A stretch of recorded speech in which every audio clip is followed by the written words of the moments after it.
I bought a house in Kirkwood when I was 28. I had a few years of experience in the EMS by then, and I was tired of living in rented apartments where you couldn't hammer a nail in without the landlord's permission.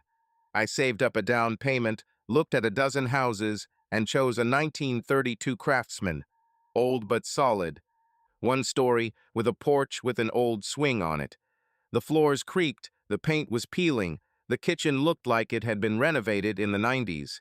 But it was cheaper than new townhouses, and I figured I'd rather invest in renovations than overpay for square footage. The first time I went there with a realtor, she said, "Look, the area is quiet. It's a 15-minute walk to MARTA. Yes, the building needs work, but there's potential." I walked through the rooms and asked, "How many square meters are there?" "About 1,100. 2 bedrooms, a living room, a kitchen, a bathroom." I looked at the peeling paint on the walls and nodded. "It suits me." A month later, I got the keys. On the first day, I arrived with an inflatable mattress, a couple of bags, and a toolbox. I put the mattress in the living room and threw a flashlight next to it. The only appliance in the refrigerator was an old stove. I went to the store, bought water, bread, and eggs. I came back and fried eggs in a frying pan that I brought from a rented apartment. I ate standing up, looking at the empty walls. The next day, a neighbor came in, a man of about 50 in jeans and a work jacket. "Are you the new owner?" he asked. "Yes, Michael." "John, I'm 2 houses away. If you need anything tools, help knock. I used to be a carpenter." "Thank you. I think it will come in handy." And it came in handy. The first thing I did was tackle the floors. They were stained and creaking. I bought a sander, but it turned out to be harder to work with than I thought. In the evening, my hands were shaking so much that I could barely hold a mug of water. I sat on the floor and thought, why did I even start this? But then I got up and continued. A week later, half the living room looked decent. I worked after shifts, even if I was tired. Sometimes I'd come home at 10 o'clock at night, eat a sandwich, and still do something. Pull out old nails, remove baseboards, change switches.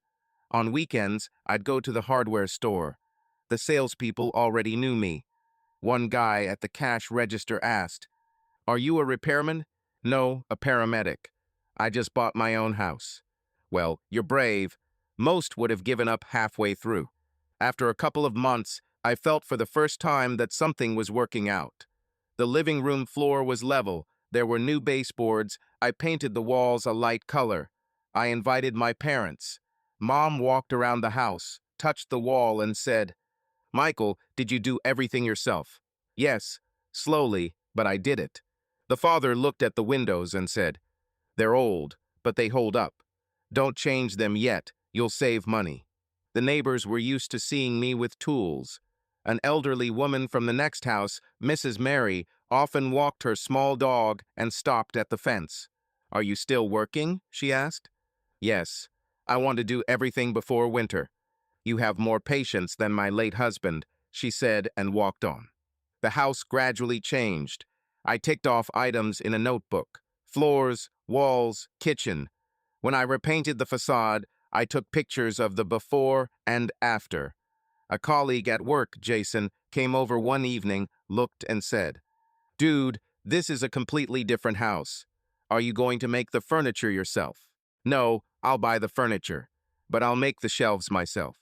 I got into the habit of counting my expenses. I kept a spreadsheet: materials, tools, little things like nails and brushes. Sometimes the monthly amount was scary, but I reminded myself, I'm investing in what's mine. No one will throw me out of here. This is not rent. After a year, I felt confident here. I knew every corner, every crack.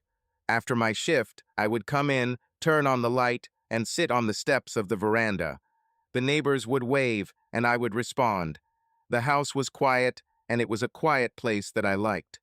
One day, my mother said, "You could buy a new townhouse. Why this old house?" I replied, "Because everything here is done by my hands. I know what is where, what has been replaced where. This will not happen in the new house." After a couple of years, I couldn't imagine myself without this house. It was a never-ending project for me.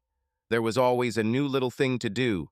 Change the door handle, paint a corner, straighten the path by the porch. The neighbors joked, "Are you still doing repairs?" I answered, "It's a never-ending process." Working in the ambulance gave me the feeling that I was doing something important for others. Home gave me the feeling that I was doing something important for myself. It was a balance. In the morning, I could go out on a call, see the screams, the commotion, and in the evening, I could sit on the floor, hold a brush in my hands, and just paint the wall. At some point, I thought, even if something goes wrong in life, I will always have this house. Everything here is mine. I often talked to John, my neighbor. One day he came in when I was installing a shelf. "Need a drill? I have one." "I have one too, but the drill is not the same." "Here, take it. Just give it back." Then he looked around the room and said, "When I saw that you bought this house, I thought it would fall apart in a couple of years. But you raised it up. Well done." "Thank you, but there is still a lot of work to do." "There's always plenty of work. But now this house is definitely yours." And so it was. I got used to every creak. I knew that if I touched the switch in the hallway, it would stick a little. I knew that the kitchen door would not close completely unless I slammed it. These little things did not irritate me, but on the contrary, they confirmed that the house was alive, that this is my space. I didn't romanticize it. It wasn't a dream house. It was an old wooden house that needed attention. But I held on to it because it was the first place I felt in control. At work, I couldn't control life and death. Here, I could decide what paint color to choose, what tiles to lay, how to hang a shelf. It was ordered on a small scale. 5 years passed like this. The house became a part of me. People came and went. The work was hard. The shifts were exhausting. But I always came back here. And every time I opened the door, I knew, this is mine. I met Zoe at a party with mutual friends. I was tired after my shift and wanted to leave early, but a friend literally pushed me towards her. She was laughing at some story and holding a plastic cup of beer. "This is Michael. He works in the ambulance," the friend said. Zoe extended her hand. "By ambulance, that means you have a lot of stories." "More like a bunch of sleepless nights," I replied. She smiled. "But it's interesting. I organize events, and sometimes it seems like I'm dying of boredom." We got to talking. She asked questions quickly. "How many hours do you work?" "Have you actually seen people give birth in a car?" I answered briefly, but I could see that she was interested. At the end of the evening, she said, "Give me the number. I might need emergency burn advice." A couple of days later, she wrote, "Coffee tomorrow." We met at a cafe in Ponce. She arrived earlier, already sitting with a cup. "Your eyes are red," she said. There was a shift. "And he still came. That's a plus." I promised. She laughed. "You're serious. That's rare." We started dating. I lived in my house. She rented an apartment with a friend. At first, everything was easy. We walked along the Beltline, watched movies on the projector at my place. She often joked, "Your sofa is old, but it's comfortable to sit on." "The sofa will outlive us both," I answered. "Don't say that. I'd rather buy a blanket and pillows. It will be cozier." A year later, we decided to move in together. She moved in with me. In the evenings, I helped her carry boxes. She looked around the house and said, "It's cool here, but too empty." "I'm used to minimalism." "No, it's not minimalism. It's a bachelor pad. You need to add light, a carpet, and flowers. Do whatever you want. Just don't paint the walls pink." "I don't promise pink, but it will be cozy." She brought her cups, pillows, blankets, and candles. The house began to look different. At first, I grumbled that there were too many little things, but then I got used to it. In the evening, we sat on the veranda, drank tea, and she said, "You see, it got warmer." "Okay, I admit it. You can do it." When we signed, the conversation about money arose by itself. I said, "I pay the mortgage myself. I bought the house before marriage." "I understand. Then I'll take care of utilities, food, and everything related to comfort." "Pillows and candles." "Yes, and food, and the internet. Without it, You won't be able to watch your stupid videos. Agree. That's how we lived. The first 2 years were calm. On Fridays, I'd come home from work and we'd put on a movie. She'd bring pizza or make pasta. You'll fall asleep in the middle again, she joked. Yes, but at least it's close. Sometimes she would specifically choose short films so that I would have time to watch them to the end. On Sundays, we would run along the belt line. I didn't like running, but she would persuade me. 20 minutes and then coffee. Okay, but no more than 20. Agree. After jogging, we would go to a cafe. She always ordered a latte. I ordered black coffee.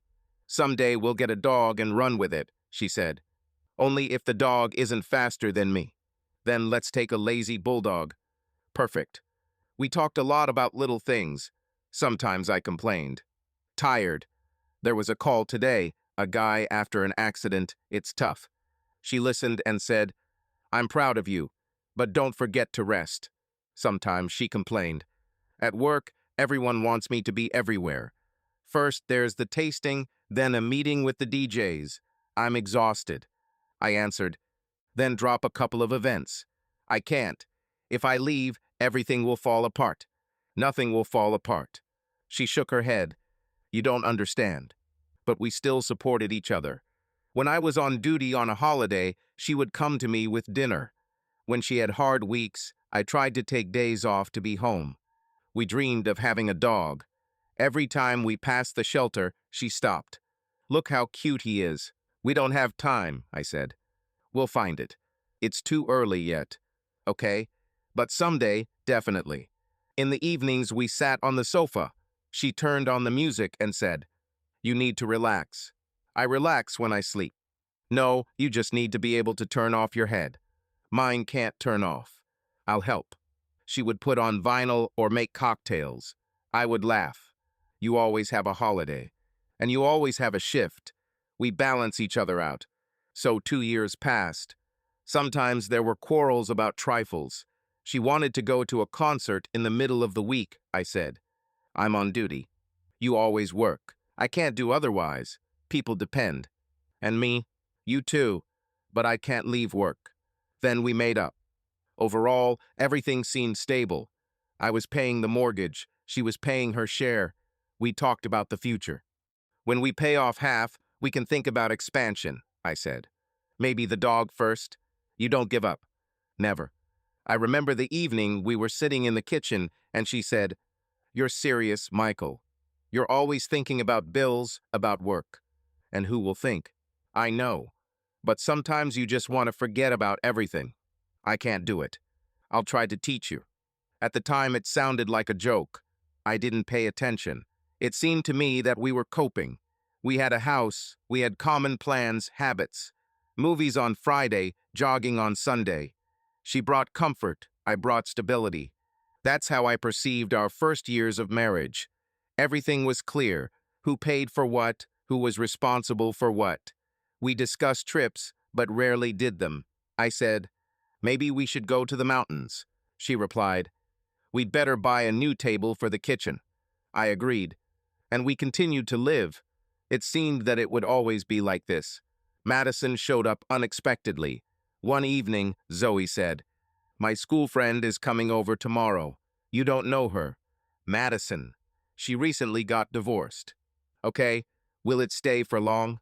No, let's just sit. The next day I came home after my shift. The house already smelled of wine and something sweet. 2 women were sitting in the living room. Zoe was laughing, and next to her on the couch was an unfamiliar blonde of about 30. High heels, bright makeup. Michael, this is Madison, Zoe said. Hello, she said. I've heard so much about you. Only good things, I hope, I replied. She smiled. It depends on how you look at it. I went into the kitchen and poured myself some water. A minute later, they both came in.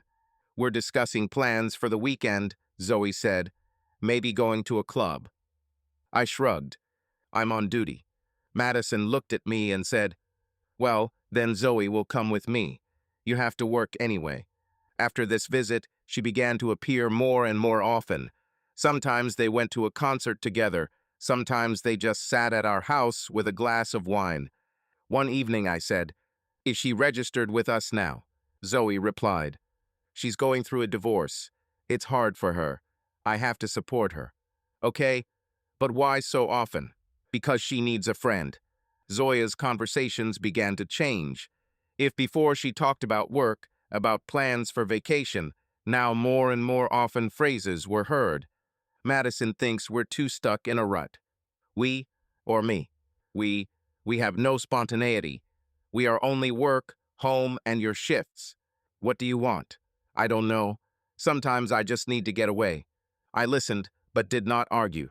That evening, when they returned from the bar, I was sitting on the veranda. Madison waved at me. "Are you home again?" "Yes." "You are too serious." "That's the job." She shrugged and walked into the house. The next day, Zoe said, "She's right. You're always tired, always thinking about work." "I save people. You want me to take it easy." "No, but sometimes I want you to think about me too." "I think. I pay the mortgage, I do the renovation. But this is not about the spark." "Zoe, I don't have the strength for spark after a 24-hour shift." She fell silent. A week later, I heard them talking in the kitchen. "Madison, you should live for yourself. Men will still be busy with their own affairs." "Zoe, Michael is good. He tries. Good doesn't mean interesting. You need fire." I walked into the kitchen. They fell silent. I said, "I heard. I don't mind talking, but keep in mind, I'm not going to be anyone else." Madison replied, "Nobody is asking.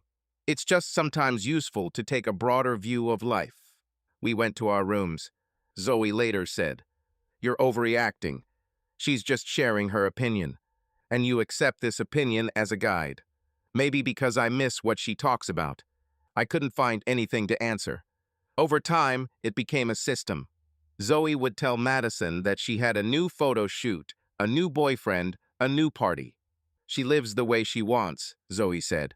"So what? Do you want the same?" "Sometimes, yes. But we have a mortgage, work, plans." "Exactly. Too much need, not enough want." I tried to explain. "If I didn't work, we wouldn't have this house." "I understand. But home is not everything." One evening, the three of us were sitting in the kitchen.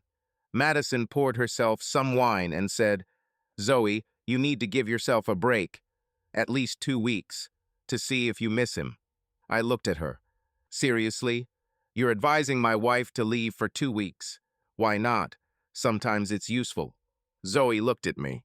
Maybe she's right. I remained silent. After that conversation, I began to notice that Zoe was leaving more often. Bachelorette parties, events, meetings. I didn't keep track, I just noted. One night, I came home from work. There was a container of food in the fridge, a note that said, "I'm at Madison's, don't wait up." I sat down at the table and realized that this was the new order. The next day, we talked. "Zoe, what's going on?" "Nothing. I just want more freedom. We are a family. We must have common rules. And you always have work. I sit at home alone. I don't want this." "What do you want?" "I want to feel alive." I didn't argue. I understood that these words didn't come only from her. A couple of days later, Madison came back. She looked at me and said, "Do you think you're in control because you're paying the mortgage?" "I don't control anything. I just do what needs to be done." "But that's not enough. Zoe needs more than just stability." "What does she need?" "Spark." I turned around and walked out into the yard. In the evening, Zoe said, "Don't be angry. She's just trying to help. She's fine alone. She's already divorced. Why do you listen to her advice?" "Because I feel the same way." We fell silent. It was January. I came home after my shift, took off my uniform, and went to the kitchen. There was a suitcase on the floor. I stopped and looked at it. Zoe was sitting in the room, holding a mug of tea. "Are you going somewhere?" I asked. She sighed. "We need to talk." "Excellent. Speak." "I want to take a break." "What do you mean pause?" 2 weeks. Just to live separately, to miss each other, to understand what we want." I looked at the suitcase. "Did you decide this yourself?" "I've been thinking about this for a long time. And Madison said that sometimes it's useful. Of course, I said. She's an expert on marriages. She's already ruined hers. No need for this. This is my decision. I sat down opposite. And what will happen in these 2 weeks? We won't see each other. We'll do our own thing. And then we'll meet and decide what to do next. Zoe, do you want a divorce? I don't know. I just feel like we're stuck. Every day is the same. You're tired, I wait, then we watch a movie and sleep. What's wrong with the fact that we have stability? This is not life. I want more. More than what? She looked away. More freedom, more feelings, more spontaneity. I sighed. I save people every day. I close accounts. We have a house. I will try. I appreciate it, she said, but it's not enough for me. We fell silent. After a minute, I asked, "And where are you going?" "To Madison's. She has a spare room." "Certainly." She raised her head. "Don't start. She's just helping me." "I'm not even starting. You've already decided. The suitcase is packed." She put the mug on the table. "I don't want to quarrel. I'm just asking you to give me time." "Okay," I said. "If that's what you want, let's take a break." She looked at me in surprise. "Do you react so calmly?" "What should I do? Close the door and not let him in? You've already decided." She nodded. "Thank you for understanding." I stood up and walked into the hallway. The suitcase was standing by the door. I looked at it and said, "It's still strange. You say you don't know, but you packed your suitcase. I thought you wouldn't notice right away." I noticed. She took the suitcase and put on her jacket. "I'll call in a couple of days." "Don't call. We'll meet and talk in 2 weeks." She nodded. "Fine." I opened the door. She came out and walked to the car. The next day I came home from work and saw half the closet empty. Her jackets were missing from the hangers. Her makeup was missing from the drawer. The shelf in the bathroom looked half empty. I stood there for a while, then closed the closet. A couple of days later, my mother called me. "How are you?" "Fine." "Zoe didn't call. Is she okay?" "She's at her friend's." "Did something happen?" "No, I just decided to live separately." "Michael, are you in trouble?" "Mom, everything is under control." At work, colleague Jason asked, "Why so gloomy?" Zoe paused. "In terms of..." She said that she would stay with a friend for 2 weeks. "Well, that sounds bad." "I know." I tried not to think about it, but in the evening I turned on the TV, sat on the sofa, and saw an empty space next to me. 5 days later, a photo appeared on a shared iCloud album. I was sitting in the kitchen, eating pasta from a box, and looking at the screen. The photo showed a rooftop party. Zoe had a glass of wine in her hand. A man was nearby, his hand on her waist. The caption, "Like old times." I stared at the screen. I read the caption 3 times. Then I closed the phone and sat in silence. 10 minutes later, I picked up the phone again. I looked at the photo again. I wasn't angry. I just realized that everything was clear. The next day, when Zoe called, I answered. "Hello," she said. "How are you?" "Fine." "You're not angry that I left?" "No. You decided so yourself. It's better for both of us." "Maybe." We were silent. "I miss home," she said. "About the house or about me?" "By atmosphere." "It's clear." I hung up. A couple of days later, she came to get her things. I was at home. She came in, went into the bedroom, and started collecting the rest of her clothes. I stood in the doorway. "Do you seriously think that after this pause, everything will go back to how it was before?" I asked. She looked at me. "I hope we understand what we want." I already understood. "What exactly?" "That I don't want to live with a person who is looking for freedom through a suitcase at the door." She didn't answer. Madison wrote to me this evening. "How are you? Maybe we can talk calmly, without arguing." I replied, "Tomorrow at the coffee shop on Highland, at 3 p.m. I understood that the conversations had just begun. The notification came when I was washing a mug. The screen blinked. A new photo has been added to the shared album. I wiped my hands on a towel and opened it. On the screen, Zoe on the roof. Night City, garlands of lamps. Next to her is a man in a light shirt. His palm is on her waist. The title, Like the Good Old Days. I zoomed in. You can see she's looking at the camera, not a random moment. In the background is a bar counter, a metal trash can, and a sign that says, "No outside drinks." In the right corner is the shadow of a DJ booth. I've marked the time of publication, 041. Friday. I put the phone down on the table. The mug was still in the sink. I opened it again. I swiped left 2 more shots from the same party, but she was in a group without him. At the bottom was the uploader's name, Madison Price. I clicked Info, location not specified. I closed the app, sat down, silence, no thoughts of why. I was just listing the facts so as not to slide into empty conversations. Night, roof. He's nearby.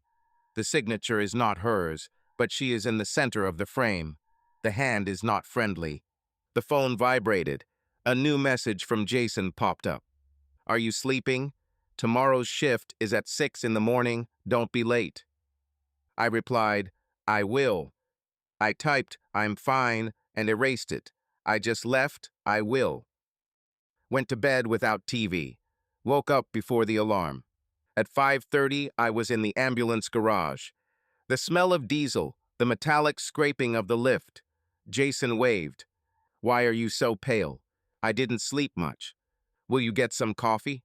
Yes, black. He came back with 2 paper cups. What's the matter? Yesterday, I saw a photo. Zoe at a party with a guy. Are you sure you're talking to a man? His hand is on her waist. Got it. Have you figured out who it is? Not yet. What are you going to do? Nothing immediate. First I'll figure it out, then I'll decide. He nodded. Okay, if you need to talk after your shift, just say so. The calls came one after another. There was no time to think until noon. At lunch, we sat in the car, eating burgers. Jason said, if you want, I'll ask a bartender I know what kind of roof this is. Sometimes they recognize you from photos. No need, I'll do it myself. After my shift, I stopped by the supermarket. I took containers, food for the week. In line in front of me stood a guy in a baseball cap, talking out loud to someone on the phone about the party at Belliard's. I reacted only to the word and went to the self-checkout. At home, I unpacked the bags and washed the countertop. I opened my laptop but closed the lid. I clicked on my phone and scrolled through my calendar for the previous week. On Friday, I had a note for Night Shift 24 HRS. I remembered the conversation. Zoe had said, evening with girls. I put a period in my notes. Friday, rooftop, 041, signed by M. My father called. He usually didn't call in the evening without a reason. Are you home? At home. Mother said you sounded a bit muffled.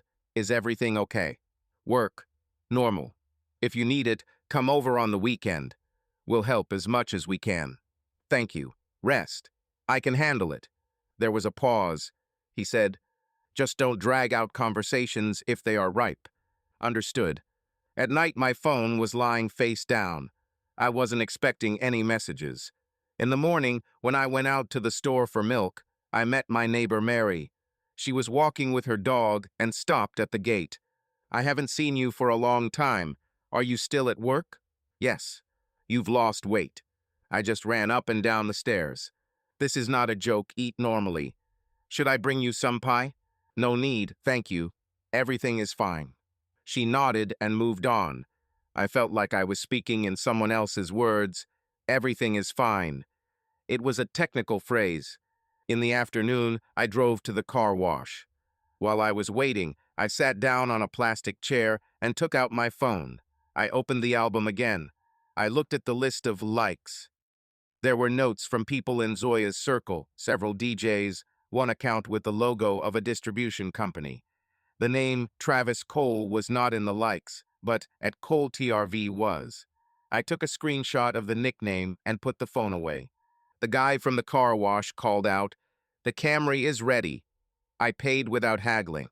In the evening, Sarah from the brigade wrote, "We have a postponement. We don't leave until noon tomorrow. I replied, I accepted. A minute later, she added, Are you okay? I wrote, Yes. She gave a thumbs up, nothing else. I walked around the house and removed Zoya's things from open surfaces. Her creams in the bathroom went into a box, 2 blankets from the back of the sofa went onto a shelf, her cosmetic bag went into the closet. I didn't throw them out. I just put them away. Order helps you see what's left. I went out onto the veranda. Music was playing on the next street. I wasn't listening. I sat down on the step and wrote to Zoe, We need to talk. Not today. I'll let you know. I sent it. No questions, no why. I put the phone in my pocket. The next day after lunch, Jason and I went into a cafe near the station. The barista with glasses asked. As usual? Yes, I said. She put down 2 glasses and pulled out the check. You have a promotion. The second one is half price, she said and looked at me. You're not in shape today. Fine. Listen. We sat down by the window. Jason put a napkin on the table and said, Let's go point by point. You don't want hysterics, okay? What do you consider facts? Photo, time, signature. Whose hand? Do you know where it was? Not yet. What next? I'll collect everything without talking to anyone. Then I'll decide. And no conversations with her. Not yet. He nodded. We sat in silence. He said, If anything, I'm in touch. I know. In the evening, I received a message from an unknown number. Michael, this is Madison. We need to talk. Can we meet? No attacks. I looked at the screen and was in no hurry to answer. I opened my contacts and added her number so as not to get confused. I wrote, Tomorrow, 3 p.m., Highland, coffee shop. I sent it. I set a reminder on my phone. I closed it. A couple of minutes later, the answer came, Okay, thank you. I texted Jason, I'm meeting Madison. He responded with a sticky note with surprised eyes and the words, Be careful. I put my phone on charge. In the morning, before the meeting, I stopped by the post office. I picked up the ordered transparent files and a folder with clips. The cashier asked, Do you want a bigger bag? Small enough. At home, I took a new pack of paper out of the printer. Checked that the cartridge was full. Didn't print anything, just made sure that the equipment worked. Put the folder in my backpack. I didn't want to come to the conversation empty-handed. I changed into jeans and a gray sweatshirt. I looked at myself in the mirror and shaved. My neighbor John knocked on the door. I'm going to Home Depot. Should I get you anything? Not now. Thank you. You seem so collected. We need to resolve one issue. He looked appreciative, but didn't ask. I arrived at the coffee shop 10 minutes early. It was quiet inside. The radio was playing. I took some still water. I sat down by the wall. I put my phone on the table and my keys next to it. At 2:59 p.m. Madison came in. She was wearing a black jacket, her hair pulled back, and she was holding a small bag. She looked around and came over. Hello. Hello. Do you mind if I take some tea? Since. She returned with a cup, sat down opposite. She put her bag next to her leg. I'm not an enemy, she said, and I don't want you to hate me. I don't hate you. Okay, then I'll tell you straight. Zoe is having a hard time. She's tired of being in the homework mode. That's not an excuse, just a fact. I hear. The photo is, the evening was noisy. She relaxed. A familiar person put her hand on her. No big deal. I saw her looking at the camera. This is not a random shot. The camera always catches the wrong thing, she said, looking away. Okay, I know how it looks. I came to tell you, don't make any sudden moves. Give it time. I nodded. Are you finished? For now, yes. Then listen. I don't make scenes. I don't write long messages. I'll gather everything I need and make a decision. I won't discuss this with you a second time. Fair enough. But at least tell Zoe that you don't yell at her. I'll tell you when I have something to say. She rubbed the cup with her palms. She's afraid you'll just disappear. I'm not disappearing anywhere. I'm home. I have work. I have a schedule. Okay? Thanks for meeting. All. She nodded. She stood up, put on her jacket, then said, I'm not an enemy. Really. Accepted. She left. I sat for a couple more minutes. I opened my notes and wrote, meeting 15 o'clock. M asked not to make any sudden moves. Confirmed that the evening is noisy. Mentioned a friend. Saved.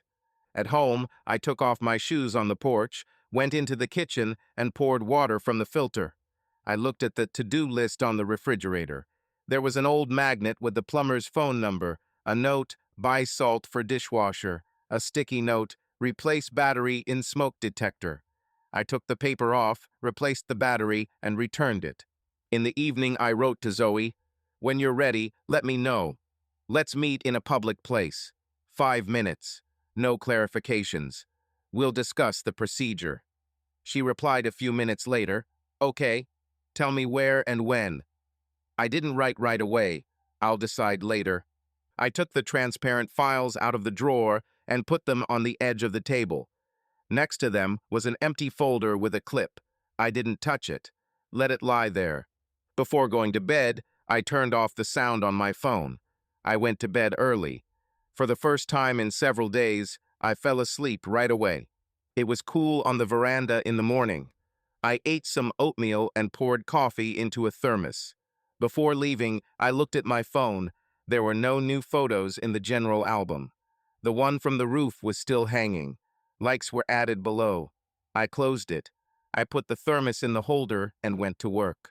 Jason asked, well, met with Madison. And she asked me not to rush. She said, it's nothing to worry about. Do you believe it? It's not a question of faith. It's a question of facts. What next?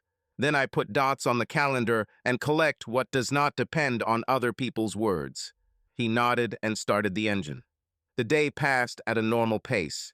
In the evening, returning home, I turned on the turn signal near my house and caught myself on a simple conclusion. Talking does not change the facts. Facts need to be arranged in order, and then talk.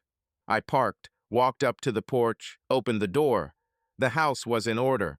There was an empty folder and transparent files on the table. I turned off the light in the hallway and went to the kitchen.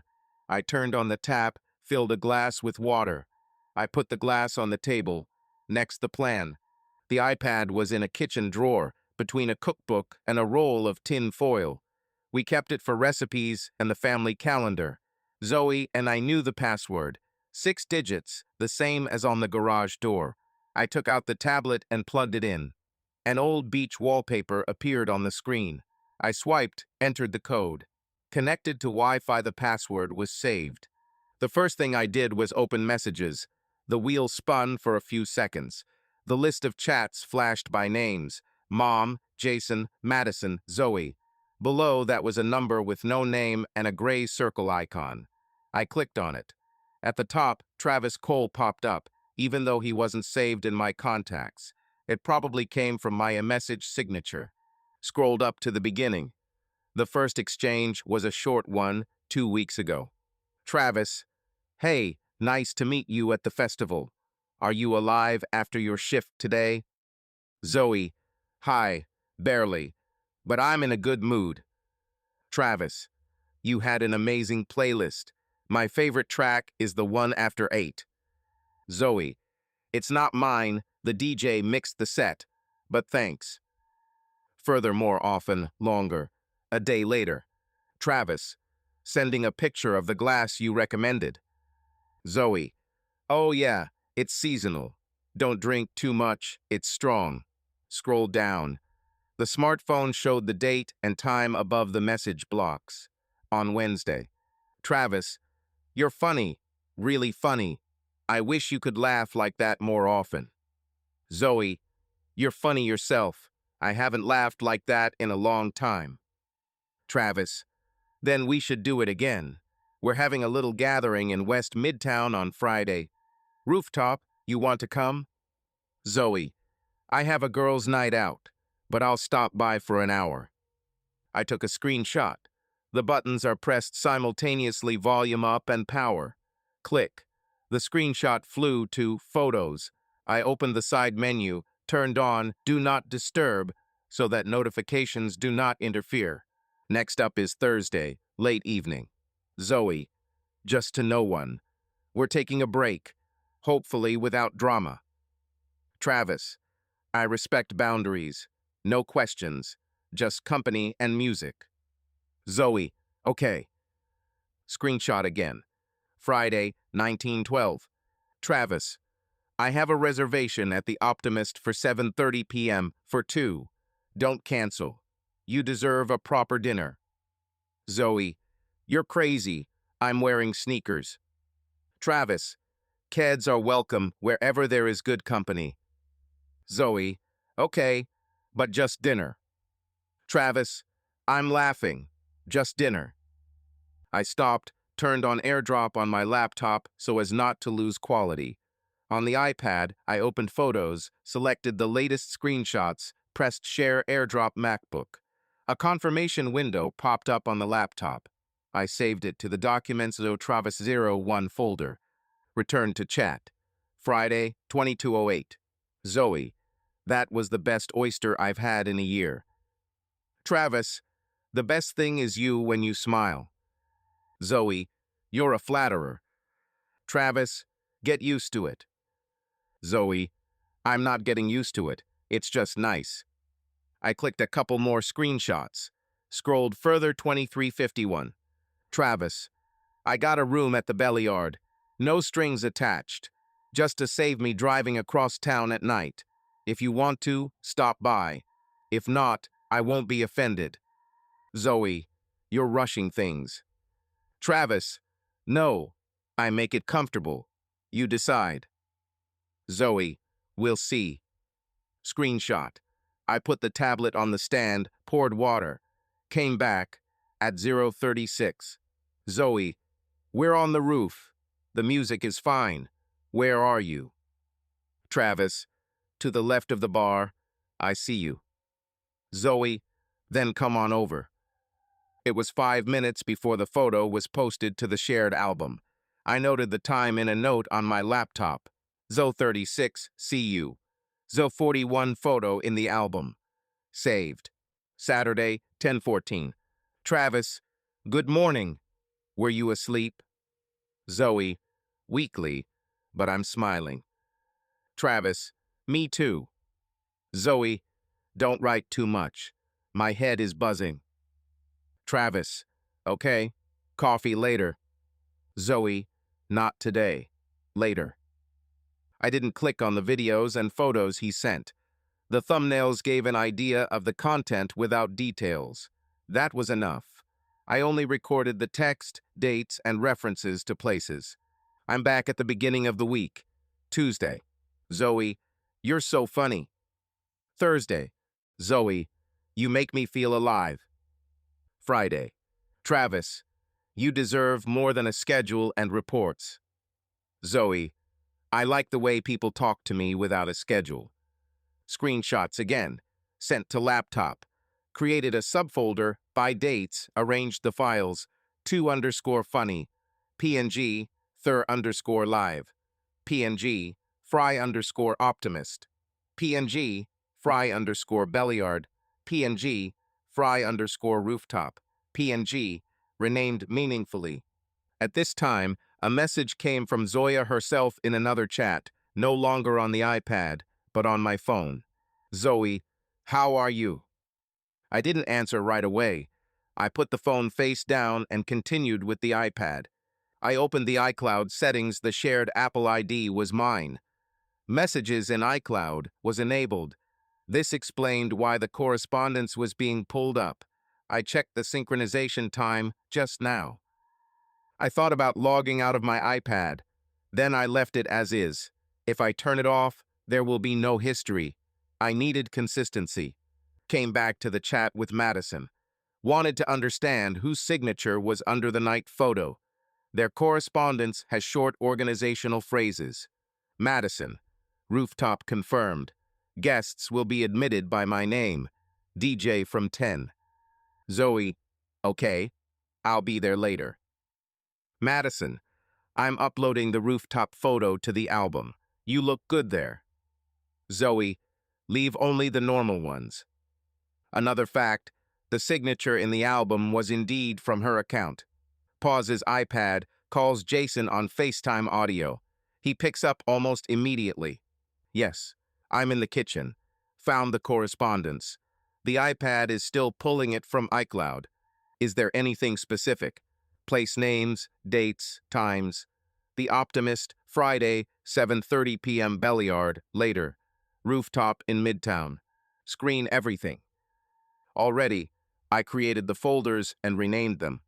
What's the plan? Collect everything by the end of the week. Then steps.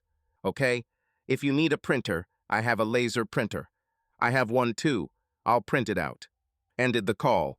Opened the mail app, sent myself an archive of the folder in case something went wrong.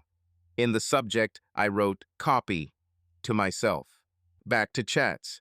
Sunday, 1822. Travis, is Wednesday free? There's a good bar on Roosevelt Row. Soft opening. Zoe, Wednesday, no. Maybe Thursday. Travis, Thursday works too. Zoe, I'll write closer to the date. I took a screenshot. I made a mental note. Roosevelt Row, remember. I hadn't yet decided that I would suggest meeting there, but the name was already flashing. Next up is Monday. Zoe, don't write here at night. I have notifications. Travis, I'll keep it quiet, but it's hard to keep quiet. Zoe, no need for loud gestures. I'm not ready for loud things. Travis, I'm calm. I like to be around people, even in silence. Screenshots. The folder was growing. I printed a test page from the printer, thick paper, clear font. In the print menu, I chose 2 per page to save money. I checked that the dates in the header were visible. Mom called. I answered. Where are you? At home. Have you eaten? Ate. Everything is fine. Your voice is dry. Work. Okay? I'm not butting in. Just remember, if you need to come, say so. I'll tell you. I hung up and opened the Zoe Madison Emma group chat on my iPad. They were discussing outfits and the rooftop entrance. Emma, dress code? Madison, no codes, just show up. Zoe, I'm wearing a black dress. Madison, great. Text me when you're downstairs and I'll pick it up. Screen, called group_lift, PNG. Back to chat with Travis. Monday night. Travis, I'll be there if you want me. No labels. Zoe, thank you. It's important for me to feel light. Travis, I'll give you ease. I stopped without making any assessments. I took a screenshot and saved it. Then I checked the calendar on the iPad. The general family was lit up with Zoe's notes. Bachelorette parties, distributor meeting, promo. On Friday, it was bachelorette parties 19 o'clock. I opened the event creator Zoe. Screenshot. Calendar folder. Just in case, I opened photos on my iPad. Sometimes auto shots from cameras are saved there. There was no photo from the roof, so Madison must have uploaded it from her phone. Judging by the chat, Zoe herself did not post the photo. I sat down and laid out the transparent files on the table. The first pile was correspondence. The second was the calendar. I left some space for finances, although I planned to do that tomorrow. I checked that the dates and times were visible on all the printouts. When it faded on a white background, I set the dark font mode and printed it again. I received a message from Zoya. Where are you? I answered, at home. She, can we meet? Me, not today. Thursday. I'll write the location. She, okay. I went back to my iPad. For a moment, I considered changing my Apple ID password. I didn't. This isn't about passwords. This is about decisions. I rang John's doorbell. When I opened it, he said, I have a big stapler. If you need to staple documents, give it a couple of days. Of course. Here you go. Thank you. He didn't ask what kind of documents they were. I didn't explain. Late in the evening, I closed the iPad and put it back in the drawer. On the table, there was a neat stack of printed messages, a folder with files, and a note, check card statements. I set the alarm for 6 o'clock. I went to bed. Sleep came quickly, without lapses. In the morning, I woke up without unnecessary thoughts. The plan for the day was simple: go to work, then sort out expenses by date. In the morning after my shift, I sat down at my laptop and opened the bank's website. The joint credit card was linked to my account. I entered my login, the code from the SMS, and got into the list of transactions. I set a filter for the last 3 weeks. The following lines immediately caught my eye. The Optimist Adel, 174.32 SE, Friday, 2054. Belliard Hotel Adel, 289.00 USE, Saturday, 107. 3 magazines, Lift Ride 18.45 UST at 2318, 22.11 UST at 028, 16.03 UST at 231. I printed the page as a PDF, then downloaded the statement as a CSV. Opened the file, date, time, merchant, amount, last 4 digits of the card. The number matched our common one. I put the printouts of the iPad correspondence next to each other. On the sheet for Friday at 19:30, the Optimist reservation. In the statement, the write-off was at 2054. Normal, considering the time for dinner. At night 36, the chat, I see you, and come over. At 107, Belliard payment. At 028, lift.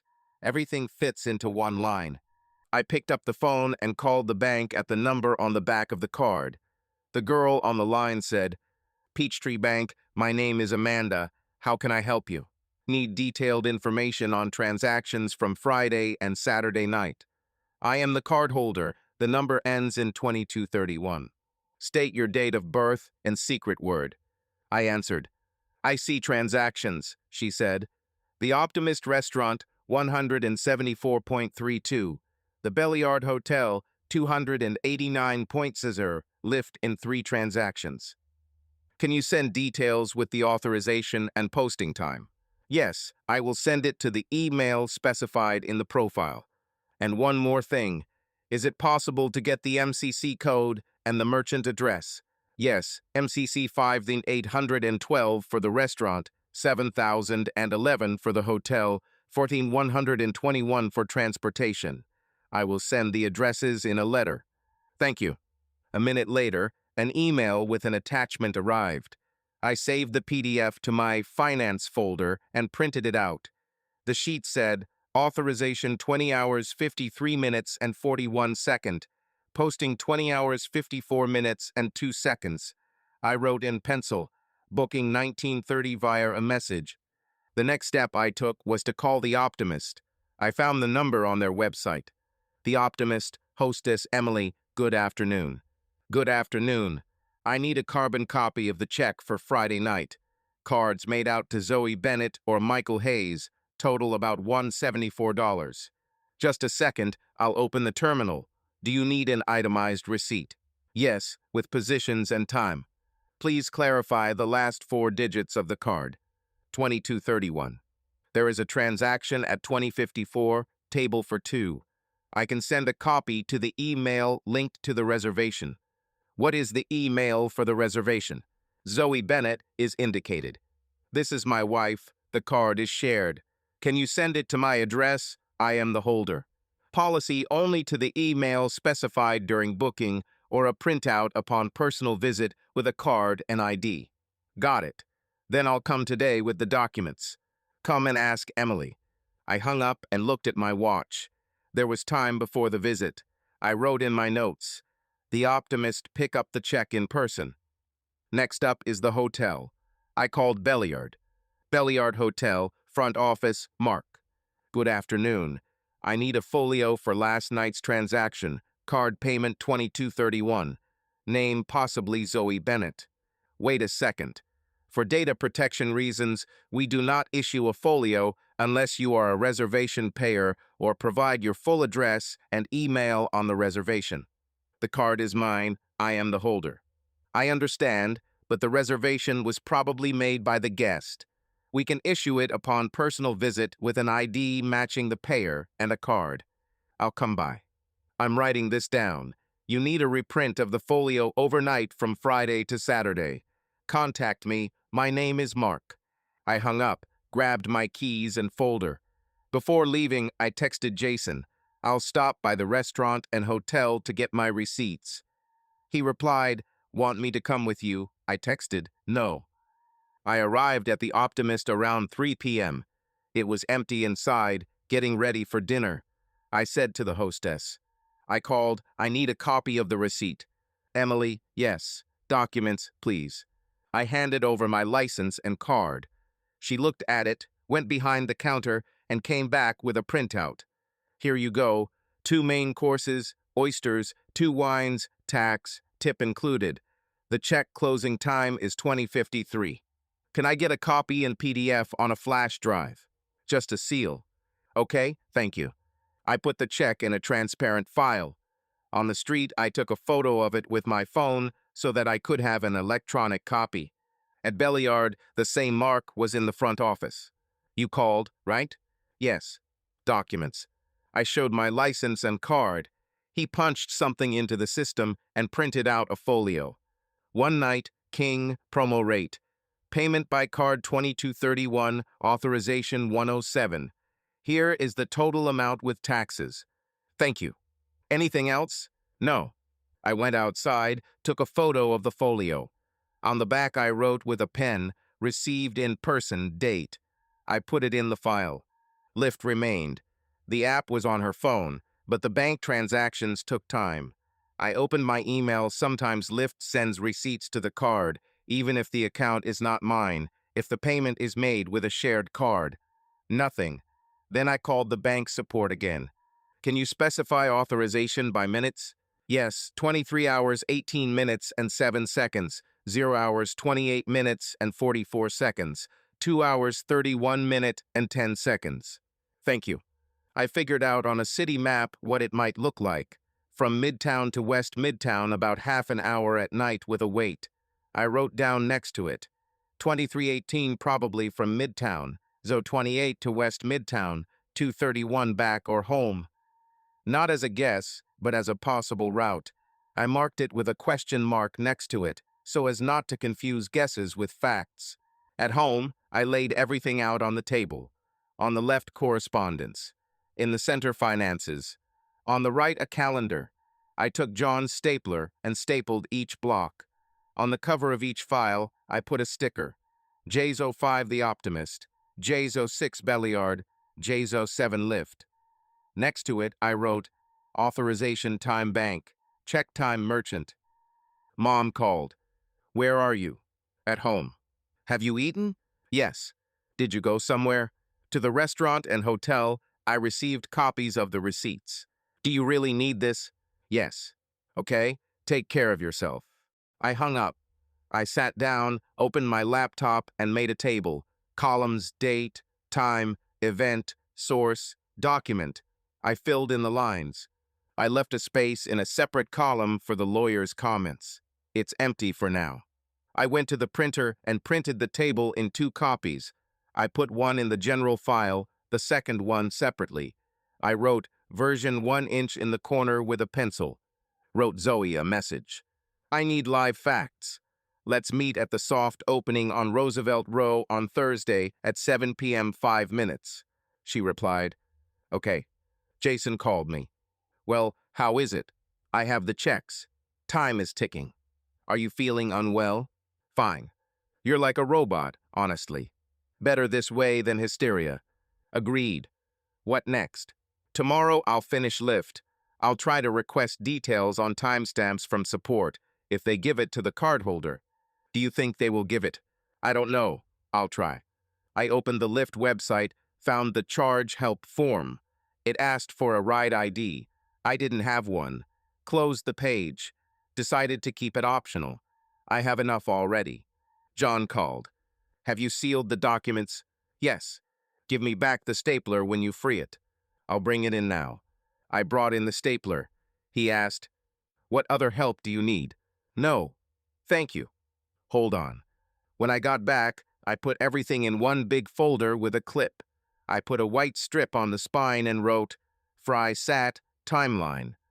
I put an empty transparent file on top in case of new papers. Later, a letter from the bank arrived with clarification on the merchant's addresses.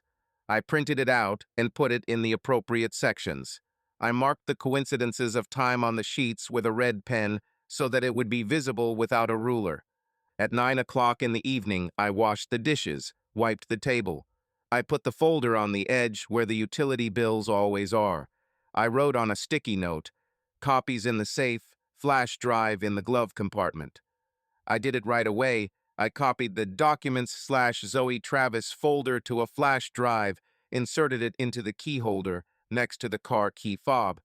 Before going to bed, I opened the calendar and added an event.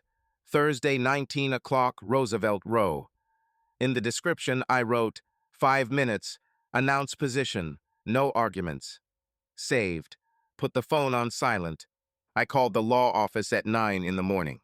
Reeves and Partners, front desk, this is Tina, the woman said. Hello, I need advice on divorce. My name is Michael Hayes. What district do you live in? Decob. Do you have children together? No. Do you want to discuss the division of property, temporary measures, and possible betrayal? Yes. When is a good time to come? Today. We have a slot at 11:30 with attorney Casey Reeves. Is that okay? Yes.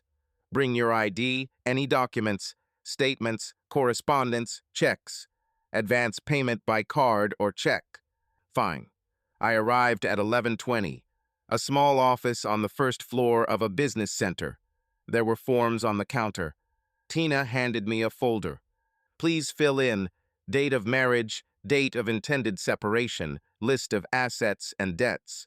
I sat down at the table and started writing. Marriage date 2019. Children none. House purchased before marriage, mortgage in my name. Car Camry in my name, Mini Cooper in my wife's name. Credit cards, one joint one. Accounts, my salary account, her salary account, no joint deposits. At the bottom, reason, disagreements, possible infidelity. Signed. At 11:34, a woman of about 40 came out. Short hair, suit, no jewelry. Michael Hayes, I'm Casey Reeves. Come in. We sat down in the conference room. She put a notepad on the table. Tell me briefly, just the facts. Zoe's wife. Since January, she's been on a 2-week break, moving in with her friend Madison. 5 days later, a shared photo album, a rooftop party, a man's hand on her waist. I kept quiet. Yesterday, I picked up an old iPad, and the messages were syncing there. I found correspondence with Travis Cole. There's a reservation for the Optimist on Friday, then the Belliard Hotel tonight. Transactions in the bank, restaurant 174.32, hotel 289.0, lift 3 times. I took a copy of the receipt from the restaurant and a folio from the hotel. Everything is in the folder. I put the folder on the table. Casey opened it and walked through the sheets. It's well organized. Screenshots with dates. Bank statement with authorization time. Hotel folio on card 2231, whose Apple ID is on the iPad. Mine. Shared calendar and messages were turned on. You didn't break passwords or log into your wife's personal accounts. No. The code on the iPad is shared and has always been in the kitchen. Understood. She made a few notes in her notebook. In Georgia, the division is on the principle of fair division, not necessarily 50-50ths. A house purchased before marriage is your separate property.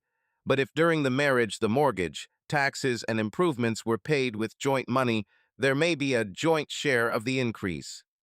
Did you pay the mortgage yourself? Yes, from my salary. Common funds?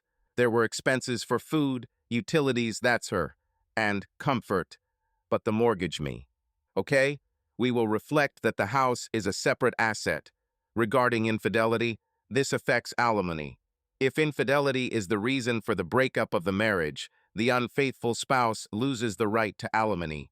You do not want to pay alimony, and you do not have to. You both have jobs. I don't need alimony. Not for you. I am talking about her possible demands on you. We will point out the bar on alimony due to adultery, if necessary. According to the section, expenses on a hotel and restaurants during the pause from common funds can be qualified as dissipation misappropriation. The court usually takes this into account and compensates the other party. I nodded. It's important to me that the house stays with me. Zoya's car is hers. Realistic. Savings. Small. My reserve account. Pension. I have a 401k. I don't know. You'll need your latest 401k statements. Although the marriage is short-lived, the share will be small. As for the car, we'll arrange for the Mini to remain hers with the condition that you are removed as a card user, if there is one. A map of it. Great. She flipped through the restaurant's printout. 2 wines, oysters, 2 mains. That confirms for 2. Hotel room 1. Time after lift. There's logic to it. Yes. Casey looked up. Do you want to try to restore your marriage, or are you heading towards divorce? Divorce. Then here's the plan. Today you sign a representation agreement. The down payment is $5,000. I'm preparing a complaint for divorce on the grounds of marriage broken beyond repair, with an additional allegation of adultery for purposes of alimony and dissipation. We'll file in DECALB. We'll ask for temporary measures, a restraining order against alienation of property, a restraining order against using shared credit cards without consent, your exclusive use of the house for the duration of the process. The sheriff's office will serve it on her. In 30 days from the date of service, we can move to uncontested status if we sign the agreement. I don't want a scene. We don't suit them. All contacts are through us. You communicate with her only on everyday issues in writing. I made a quick appointment for Thursday. 5 minutes, public place. For what purpose? To inform them that the documents will be submitted and to state my position. The house is mine, the car is hers. I don't forbid it. But don't hand her any copies on the street. Don't argue. No accusations. Just say, a lawyer will contact you. Understood. And one more thing. Immediately block access to the shared credit card. Call the bank and remove it as a user or freeze the card. Open a new personal one, just in case. I'll do it today. She moved the folder. Regarding communications, do not delete messages, photos, do not edit anything. Leave the iPad as is. If you printed out the photos, that's good, but keep the electronic originals as well. You can send me the archive via a secure link. I'll send it today. Did you keep a spreadsheet with a timeline? Yes. Excellent. We will attach it as an appendix to the financial declaration. She turned to the door. I'll call the paralegal for the agreement. A young girl entered. I'm Melanie. I'll bring the agreement form and a list of documents. Your last 3 pay stubs, 3 months of bank statements, a mortgage statement, a car title, a 401k statement. Okay. Sign here and here, she showed. The advance payment is here. I inserted the card into the terminal. Melanie printed out a receipt, tore off a copy. You will receive an invitation to the client portal by email. Upload your scans there. Fine. Casey is back. Any questions for me? What about dogs and children? Does that make it easier? Yes, it simplifies things a lot. There is no dispute about guardianship and alimony. How long will the process take? If we come to an agreement quickly, 2 or 3 months. If there is a dispute, longer. But your case is simple. A short marriage, a premarital home, obvious dissipation to a third party, no children. Can I change the locks? No, there is no temporary court order yet. You have the right to restrict access if she has moved out and does not have essential items, but this is debatable. It is better to wait for temporary measures. Understood. If she comes unannounced, don't fight. Call us or the police if necessary. But that's an extreme measure. I nodded. What about the fact that the correspondence was received from an iPad? Is that acceptable? Generally, yes, if the device is shared and you have not bypassed protection or hacked accounts. Judges often allow such screenshots. We will attach certified printouts and, if necessary, request billing records with message times from operators. Fine. Casey closed the folder. Last thing, don't write to Travis. Don't threaten. Don't give ultimatums. I'll do whatever needs to be done. You do your work and home. That's what I'll do. We will send you a draft of the claim this evening. Check the facts, especially the dates and amounts. After you're okay, we will file. I stood up. Thank you. Stay calm. It helps. And call the bank as soon as you leave the office. At the reception desk, Tina handed me a business card with a phone number after working hours. If something is urgent, call this number. Thank you. I dialed the bank in the car. I want to remove the second user from the shared map and temporarily freeze him.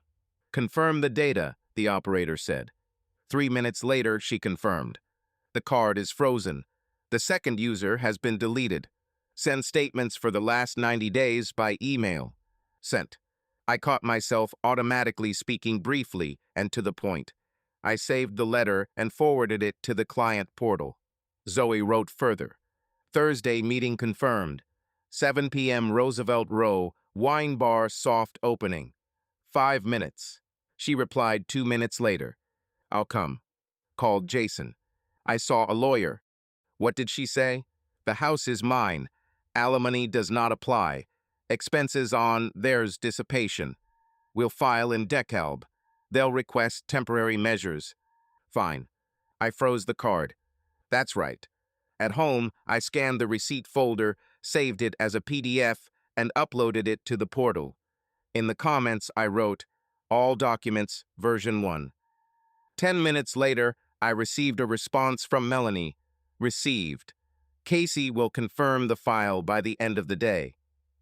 I took the box where I had put Zoe's things from the closet and moved it closer to the entrance. Not for the sake of a gesture, so that I wouldn't have to look for it later. I took a photo of the list from the box and sent it to myself by email. At 5:20 p.m., Casey sent me a letter, draft claim form. I opened it. Title, DeKalb County Superior Court. Parties, Plaintiff, Michael Hayes. Defendant, Zoe Bennett. Grounds, marriage irretrievably broken. Points, division of property, separate home, no children, no alimony claims, compensation for misappropriation, interim measures. Finally, a request for the defendant's legal costs for the dissipation portion. I marked 2 places. I wrote a comment. Marriage date to be confirmed, October 12th, 2019, and hotel amount 289.000, please correct. 5 minutes later, Melanie sent an updated version, corrected. Casey added a message. We are ready to serve tomorrow. Confirm. I sent. I confirm. Madison texted me that morning. Can I talk? No bullying. I looked at the screen, put the phone down, and finished my coffee from the thermos. I responded, Highland Coffee Shop. Today, 3 p.m. She texted, okay. I arrived 10 minutes early. It was half empty inside. A guy was frothing milk at the counter. A girl was sitting by the window with a laptop. I ordered a black coffee and sat at a table by the wall.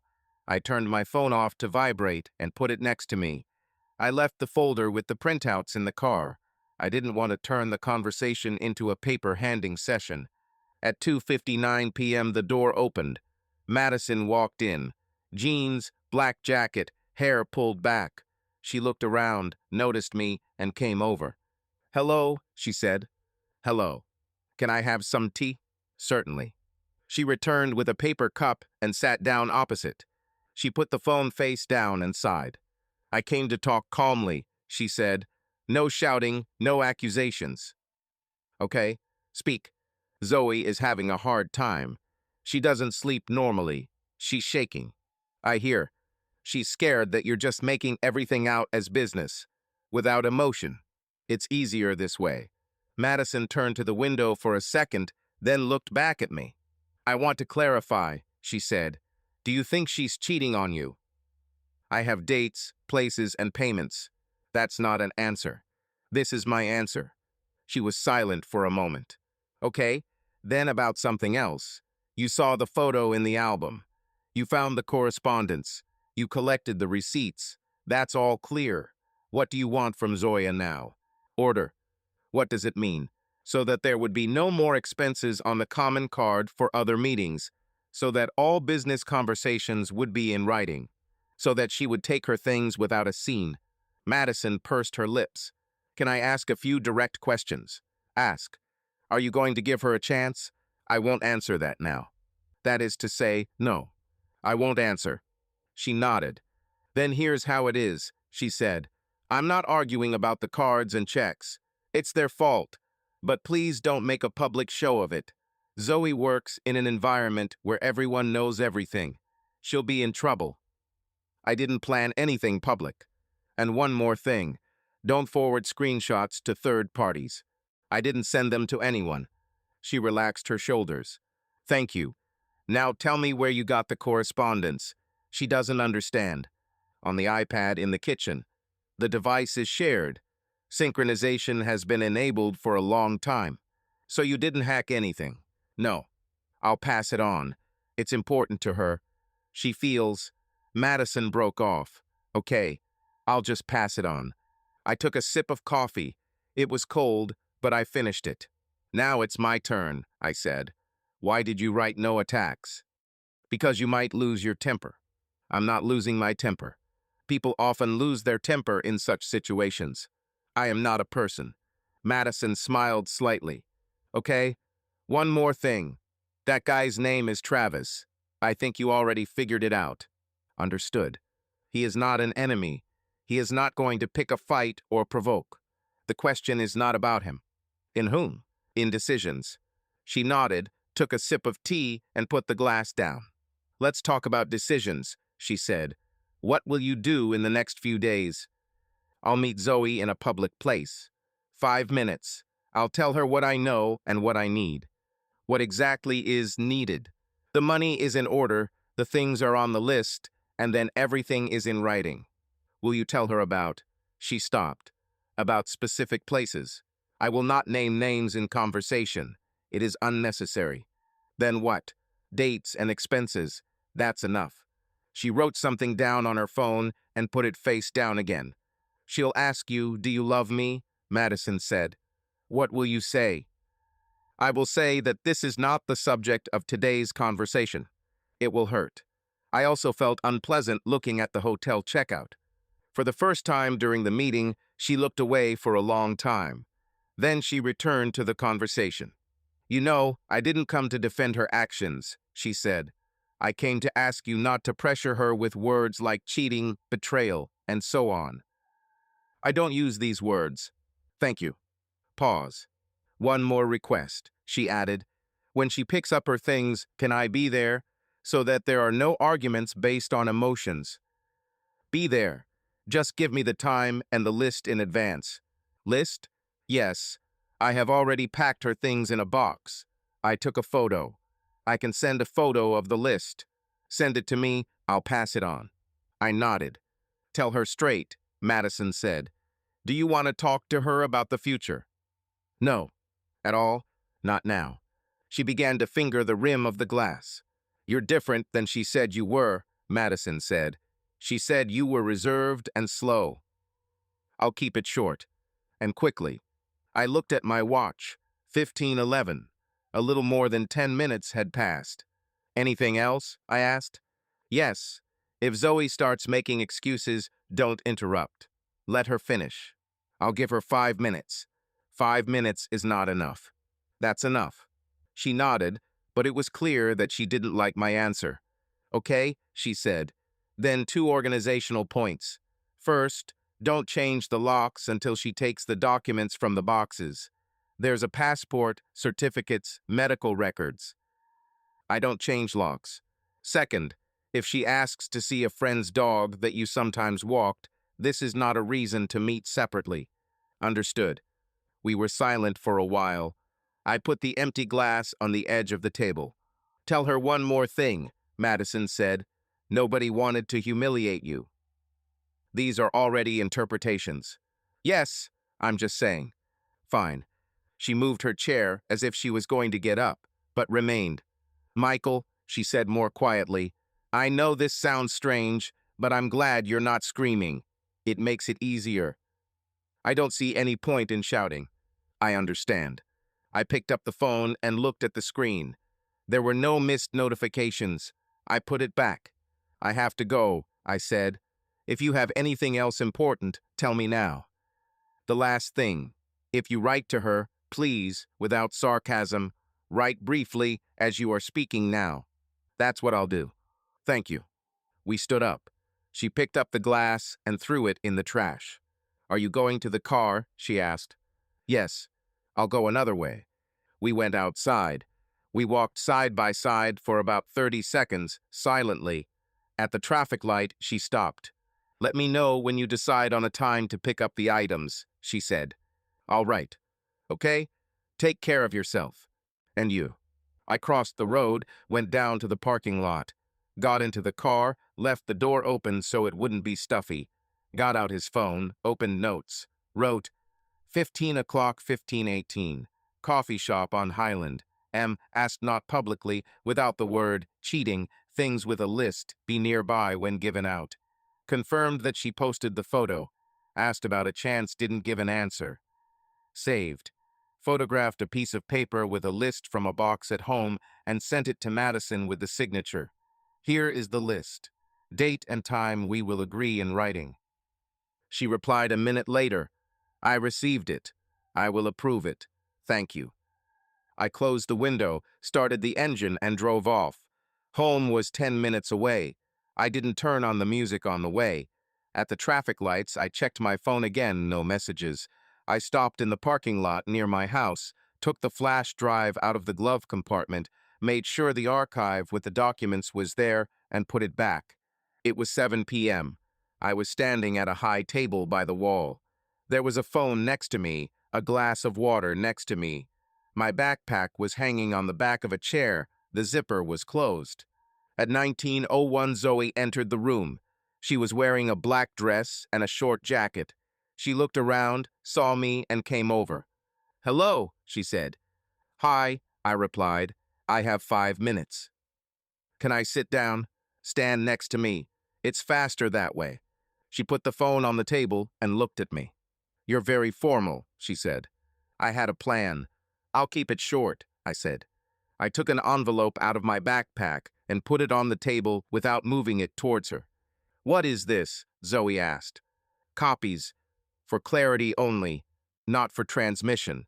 The originals are with the lawyer, I said. She took a short breath and nodded. Speak, she said. Point 1, I said.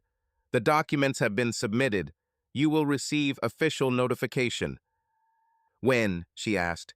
In the coming days. Point 2, the house is mine. The house was bought before the marriage, so I paid the mortgage. Questions through a lawyer, I said. I have no claim on the house, she replied quietly. There is no need to defend myself. I recorded it, I said. Point 3, the car is yours. There are no questions about it, I said. Okay, she nodded. Point 4, the general card is frozen. Expenditures on weekends are considered non-targeted. This is reflected in the documents, I said.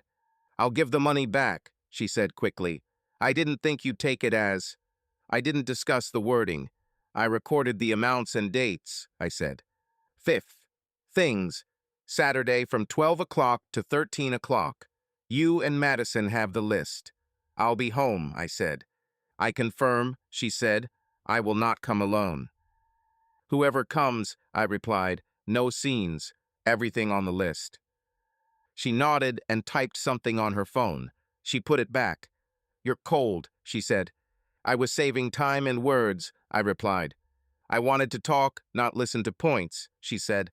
I didn't have the resources to talk. We had different goals, I said. She looked at the envelope. Can I see it? She asked. No. You'll get copies through your lawyer, I said. A waitress came to the table. Will you be ordering something? I'll have water, I said. I'll have some water too, Zoe said. I'll bring it, said the waitress and left. Why so fast? Zoe asked. You could have taken another week. No, I said. Can you hear me? She asked. I heard, I said. What did you feel? That's not the subject of conversation, I said. She looked away towards the entrance. I looked there too. A man in a light shirt appeared in the doorway. He noticed us and came over. Good evening, he said. I didn't mean to interrupt. I just... Stand here and say nothing, I said. I didn't have much time. He nodded and fell silent. The waitress brought 2 bottles of water and 2 glasses, put them on the table, and walked away. Michael, Zoe said, I didn't mean to hurt you. We were taking a break. Let me clarify, I said. You had a break. I had a job and a home. She nodded. What you did with the iPad, she began. The iPad was shared. The password was shared. Syncing was enabled a long time ago. I didn't hack anything, I said. I understand, she said, but you could have told me earlier. I said it now, I said. The man took half a step forward. I thought you were on a break, he said. I didn't mean to disrupt anything. Any questions about the case should be directed through a lawyer, I said. I haven't spoken to you. He nodded and took half a step back. Are you just going to leave now? Zoe asked. Yes, I said. And we won't talk anymore. For everyday issues in writing. For everything else through a lawyer, I said. Do you love me? She asked quietly. That's not the subject of conversation, I repeated. I came to report the order. Can we do without the word betrayal? She asked. At least for now. I didn't say it, I said. I said dates and expenses. What about the shared Apple ID? She asked. I turned off the calendar today. I turned off access to devices at home too. You don't need this, I said. I understand, she said. The key to the house? I asked. I had one, she said. On Saturday, after you give out your things, return them, I said. What if I need to pick up my makeup earlier? She asked. Write Madison a list of additions. I would confirm in a reply message, I said. She took out her phone, wrote something down, and put it away. It hurt, she said. I didn't like looking at the bills, I said. We weren't comparing. We were agreeing on a procedure. You won't tell anyone? She asked. I work with people. I didn't tell anyone, I said. The documents were with the lawyer. Friends? She asked. I haven't discussed this with my friends, I said. So, copies are through a lawyer, she clarified. Yes, I said. Then I had 3 short questions, she said. First, did I pay off the utilities this month? Yes, I said, as usual. Second, does the insurance on my car remain my responsibility? Yes, I said. Third, the things in the bathroom drawer weren't on the list, but I needed them. Write a list of additions. I would confirm them in writing, I said. I looked at my watch. It was 19:04. I had a minute, I said. Can I hug you? She asked. No, I said. She closed her eyes for a second and looked at me again. Then tell me you don't hate me, she said. I didn't use that word, I said. I wanted to have a different conversation, she said. I once wanted something different too, I said. We were here just now. I'll come on Saturday for my things. I remembered the time. I'll check the list, she said. Okay, I said. I took the envelope from the table and put it back in my backpack. I zipped it up. The man raised his palms. Without malice, he said. Good luck, I said, and didn't look at him. Zoe took a step towards me. Michael. Time's up, I said. Take care of yourself. I took a sip of water, put the glass on the table, and picked up my backpack. Will you write to me today? She asked. No, I said. Everything is on schedule. I turned to leave. The man stepped aside. I walked past the counter. The waitress asked, Do you need a receipt for the water? No, thank you, I said. At the door, I looked back. Zoe was standing at the table with a bottle of water. The phone was lying on the table. The man was nearby, but he didn't speak. I didn't say anything and left. There was a crowd outside. I pulled out my phone and turned on the sound. A text came from Casey. How did it go? I wrote, as planned, reported the points. Didn't send copies. Saturday, 12:13 issue of things. The rest is through you. Sent. A minute later, a reply came, accepted. Do not respond to emotional messages, only confirmations of time and lists. I gave a short okay and put the phone away. I walked to the parking lot, opened the car, and put the backpack on the passenger seat. I buckled up and put my phone in the holder. The engine started on the first try. The day after the bar meeting, Casey texted, claim filed, sheriff's office after 10 o'clock tomorrow. I responded, accepted. On Friday at 11:36 a.m., Zoe texted, I've been served papers. A minute later, she added, I'll find a lawyer. I wrote, all questions through my lawyer. She replied, understood. On Saturday at 12 o'clock, they came to pick up the things. Madison had a printed list. We went through the rooms. I opened the closets. Madison read the items. Zoe put them in boxes.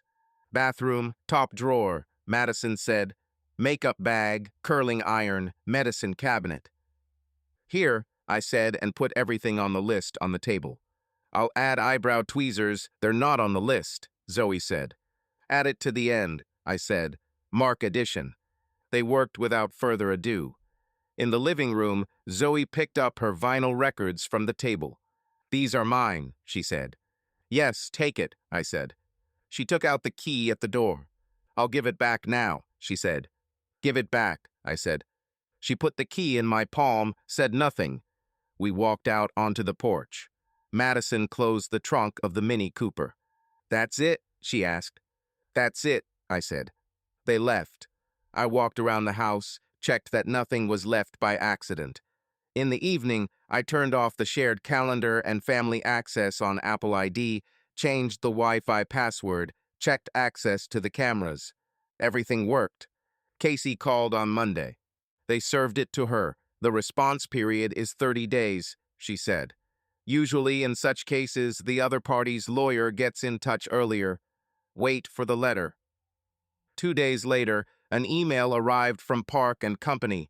We represent Zoe Bennett.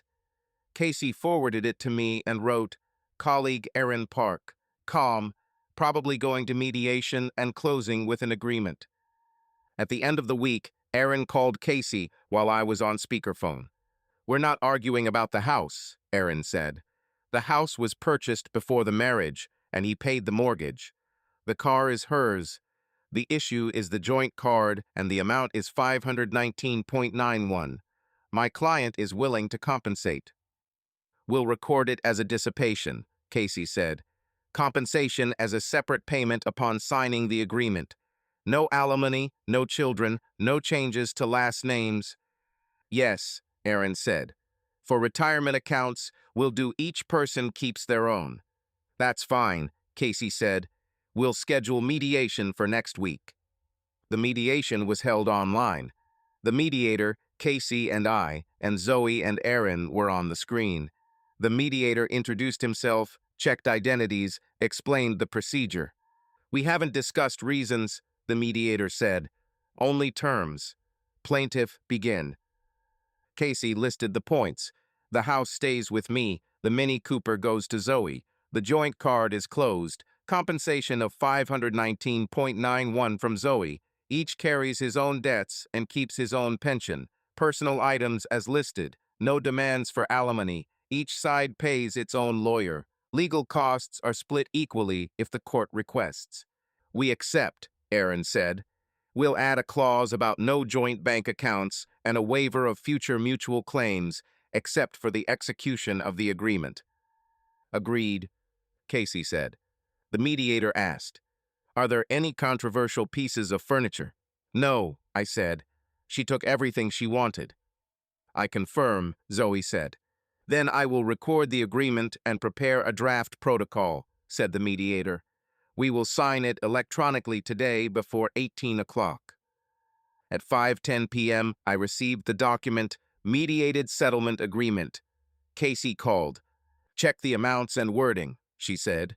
Item 6.2 compensation of $519.91 within 5 business days of signing. Item 3 the house as a premarital asset, no objections. Item 8 each pays his own lawyer. That's right, I said. I sign. We signed. At 1743, a confirmation came from the platform. At 1802, Aaron said, "Signed on Zoe's part. Payment will be on Thursday." On Thursday, I received 519.91 in my account. I forwarded the screenshot to Casey. "Excellent," she said. "Next, final judgment and decree. The judge will sign after a short hearing. They have a waiting list, but I don't think it's more than a couple of weeks."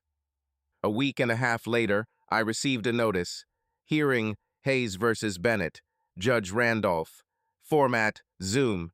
Time, 9:30 am. Casey sent me a list of questions I needed to answer. "It's 5 minutes," she said. "The judge will ask the date of the marriage, the date of the actual separation, confirm that the marriage is hopelessly broken, that you have no minor children, that the agreement is voluntary and fair. Answer briefly." On the day of the hearing, I logged on to Zoom 10 minutes before the hearing. The screen showed the courtroom, the judge, the clerk. Casey was in her office. A minute later, Zoe and Aaron joined. "The case is Hayes v. Bennett," the secretary said. "Are the parties on the line?" "The plaintiff is on the line," Casey said. "The defendant is here," Aaron said. The judge looked into the camera. "Let's check the identities," he said. "Michael Hayes, full name and address." I named it. Zoe named her details. "Do the parties have any minor children?" the judge asked. "No," Zoe and I answered in turn. "Mr. Hayes, when was the marriage concluded?" "October 12th, 2019, I said. "When did you actually break up?" "January of this year," I said. "A marriage irretrievably destroyed." "Yes," I said. "Were you forced to sign the agreement?" "No." "Do you understand his terms and consider them fair?" "Yes." The judge turned to Zoe. "Mrs. Bennett, do you confirm?" "Yes," Zoe said. "The agreement stipulates that the house remains with the plaintiff as a premarital asset. The Mini Cooper goes to the defendant, and the 519.91 compensation is paid, correct?" "Yes," we answered. "No alimony required?" "Not required," I said. "Not required," Zoe said. The judge looked at the secretary. "Mark that the agreement is accepted." Then he said, "The court finds the agreement voluntary and fair. The divorce is granted. The final judgment and decree will be signed today. Copies will be sent through the system." "Thank you, Your Honor," Casey said. The session ended. 20 minutes later, a PDF arrived with the judge's signature. I downloaded the file, saved it in the same folder. Casey called. "Congratulations on finishing," she said. "Check that the DMV is okay on the car and close out everything that's left. Insurance, ISP contacts, access. I'll send a memo with the list." "Thank you," I said. The memo included a list of things to do. Notify the home insurance company that there was one owner. Make sure the shared card was closed permanently. Check that the last name on utility bills was reflected correctly. Close the shared iCloud calendar. Remove the shared payment method from services. That same day, I called the insurance company. "The policy on the house remains in my name," I said. "There's only one owner." "We've updated it," the operator said. Called the bank. "The shared credit card has been closed and the second user has been removed," I said. "I confirm," said the operator. I printed out final decree and put it in the safe. I took a copy to work and put it in a drawer with my personal documents. In the evening, a message came from Aaron. "Considering the signed final decree, my client asks to confirm that she has no debt obligations for the house, utilities, or your card." I replied, "I confirm there are no debt obligations. For utilities, she closed the current month. For the card is closed." A minute later, the answer came. "Thank you. Good luck." Zoe wrote separately. "The documents have arrived. I understand. I hope we can do without the unnecessary." I wrote, "Yes. Questions only about things or technical points. The rest is finished." She didn't answer.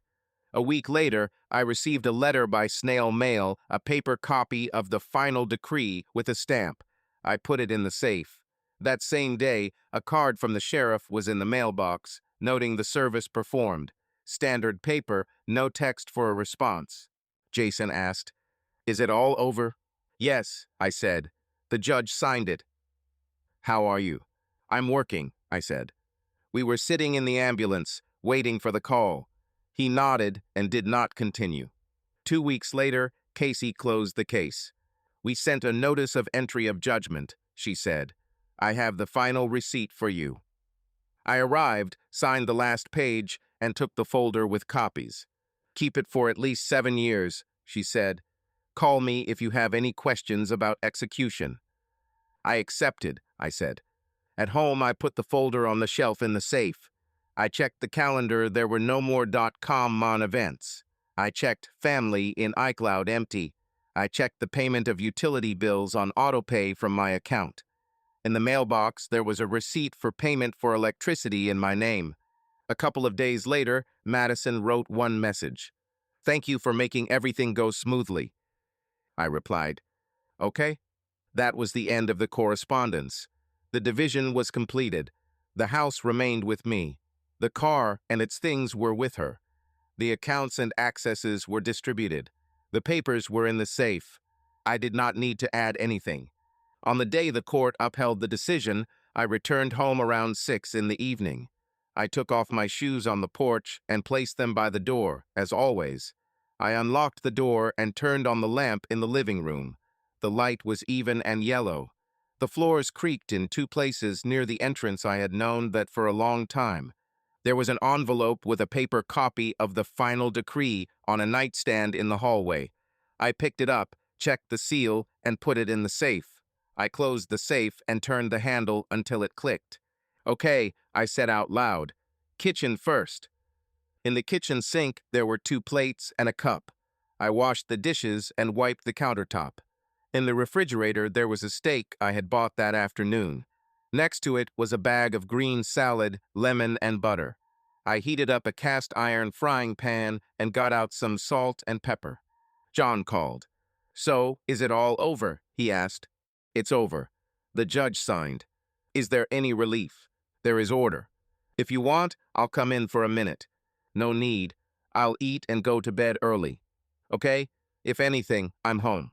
I salted the steak, ground pepper right over the meat, and poured a drop of oil. The pan sizzled. I put the steak in and set the timer. I turned it after 2 minutes, added a piece of butter, and threw in a clove of garlic. The smell was simple, meaty. I didn't get distracted. I looked at the crust, listened to the sound, and turned it over again. The phone rang Mom. I turned down the heat and answered on speakerphone. "Michael, it's me. Did the trial take place?" "Yes." Signed.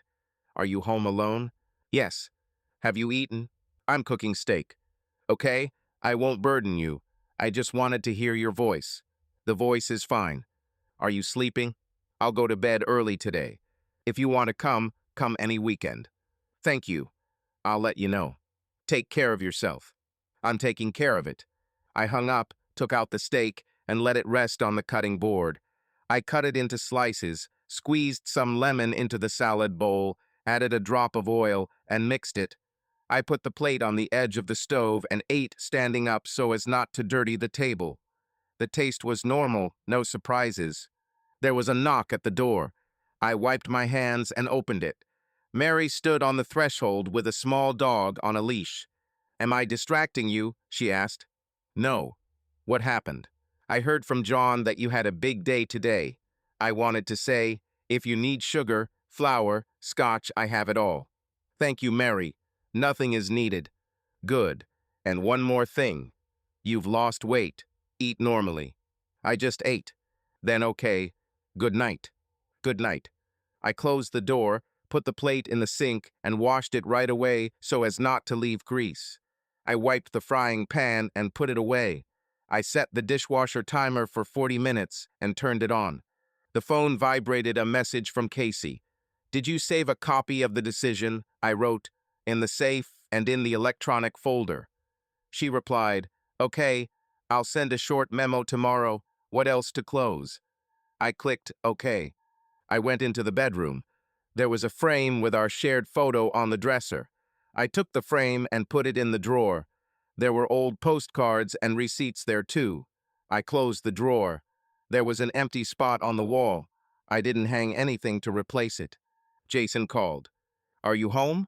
At home. I have no questions. I'm just checking the connection. There is a connection. Tomorrow's shift is at 8. I'll come by at 7:30. Fitz, are you sure you're okay? I had a normal evening. I ate and washed the dishes. Got it. Sleep. Until tomorrow. I walked into the living room and turned on the table lamp. The light fell on the table and part of the floor. I took a pack of sticky notes and wrote on one, "Change the battery in the smoke detector in the hallway." I stuck it to the closet door. On another I wrote, "Throw out old magazines."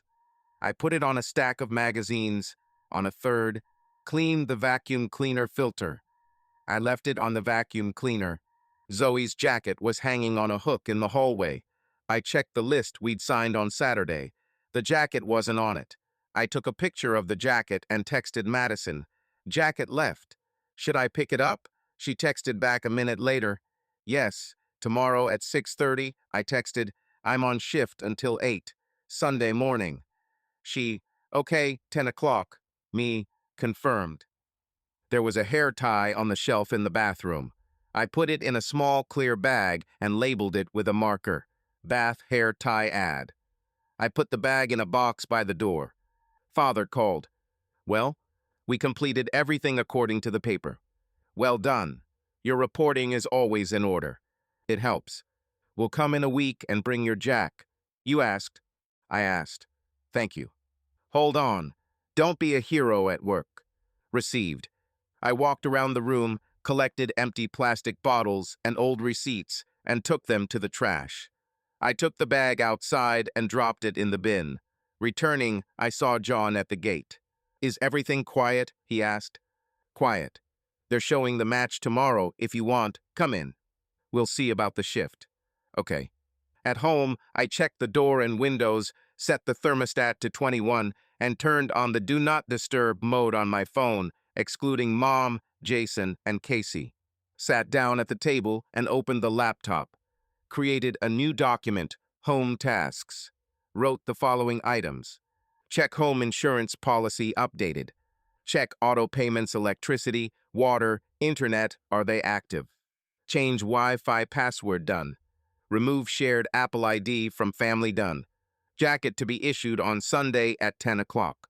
Move a chest of drawers in the bedroom, check the legs. Save the file, close the laptop. I went into the bedroom and took off the bed linen. I made clean sheets. There was one pillow. I straightened the blanket, tucked in the corners. I put my pajamas on the edge of the bed. There were 2 books on the nightstand. I put one on the shelf and left the other. I turned on the night light, checked the alarm for 6:15. The phone vibrated a message from an unknown number. Aaron Park. I confirmed that Zoe's obligations have been fulfilled. If anything comes up, write to me and your lawyer. I replied, okay. I deleted the number from recents, but not from messages, so as not to lose the correspondence. I walked around the house again. I counted the light bulbs and batteries in the closet. There were 3 bulbs and 4 Ah batteries left on the shelf. I wrote on a sticky note, buy bulbs and Ah. I stuck it on the closet door. I put the kettle on in the kitchen and took the stove stand off the stove so that it wouldn't heat up. I poured coffee for tomorrow into a jar and closed the lid. I put a clean mug next to it. I picked up the box with the things for issue and carried it closer to the door. I checked the printed list inside. Everything matched. Next to it, I put a small bag with a rubber band and a note, addition. The phone rang an unknown landline number. Hello. This is the office of your district management company.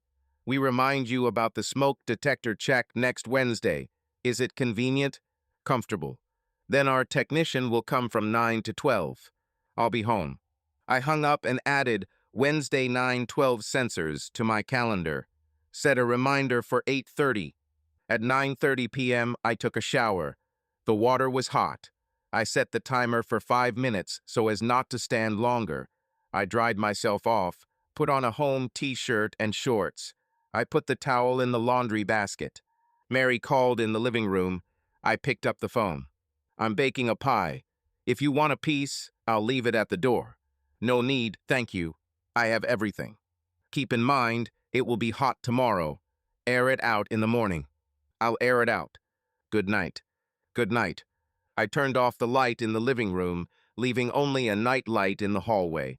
I checked the chain and latch on the front door. Everything was locked. I returned to the bedroom. I lay down. I put the phone face down. The charger was connected. One notification flashed on the screen, dishwasher cycle completed.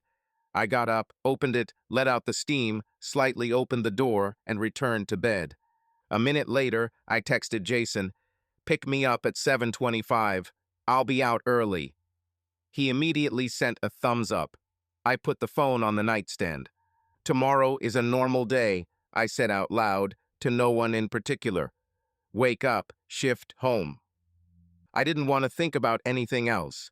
I noted the simple things. The alarm was on, the doors were closed, the documents were put away, the plan for the morning was clear.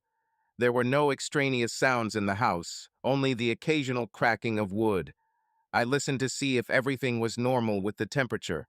It was normal. I closed my eyes. After a while, I opened them again and remembered the trash can. I stood up, threw on a t-shirt, went out onto the porch, and pulled the can closer to the road tomorrow's removal. It was dark outside. The neighboring house was glowing in one room. No one spoke. I came back, closed the door, and hung the chain. In the hallway, I looked at my old sneakers. They were dirty from my last run. I took a damp cloth and wiped the soles so as not to drag dirt onto the rug. I put the sneakers back in place. I went to the kitchen again, unplugged the kettle. I opened the refrigerator, made sure the containers were closed. There were eggs, milk, and a couple of apples on the shelf. That was enough until I had to buy some. In the bedroom, I lay down again, pulled the blanket up to my chest, and looked at the ceiling. The alarm clock showed 10:14 p.m. I turned my phone to silent mode, but left it on vibrate for the chosen ones. No one called me that night. Before falling asleep, I briefly went over the schedule for tomorrow. Wake up, shower, coffee, meeting at 7:25, shift until 8, home. I didn't make plans beyond that. It was enough for me to know that everything was done for today. The documents were in the safe, the kitchen was clean, the things for issue were standing by the door, the alarm clock was turned on. That was enough for the first night in an empty house. Subscribe to our channel so that your love doesn't cheat on you, and go ahead and listen to the next story, because this story is nothing compared to the next one. If you're under 18, don't even think click to the next one.